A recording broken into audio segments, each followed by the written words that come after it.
L'attesa è quasi finita e le aspettative sono altissime. Ancora poche ore sulla sorte del Castello del Cataio e del suo territorio arriverà la parola della sovrintendenza. Il pronunciamento sul vincolo ambientale a tutela dell'area è atteso da un intero territorio. L'assessore Cristiano Corazzari, che in regione ha anche la delega alla tutela del paesaggio, è ottimista. Una telefonata molto cordiale con il sovrintendente Alberti, il quale mi ha confermato che anche alla luce delle osservazioni pervenute loro ritenevano assolutamente di procedere nella direzione di istituire questo vincolo. Sappiamo anche la sensibilità della cittadinanza che c'è rispetto a questa tematica e siamo molto attenti a seguire l'iter che vi sarà anche da parte della sovrintendenza.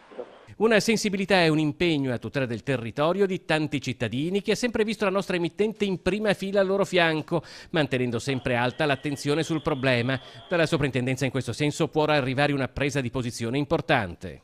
Sicuramente è una garanzia, è una tutela che va a vantaggio della salvaguardia di un'area particolarmente delicata e di altissimo valore artistico come quella riguardante l'area circostante al Castello del Cataio e il Parco dei Colli Euganei. Dunque ci si avvia alla conclusione di una vicenda che nell'ultimo anno ha mobilitato migliaia di persone arrivando fino al Parlamento, una vicenda che vi abbiamo e che continueremo a raccontarvi fino alla fine.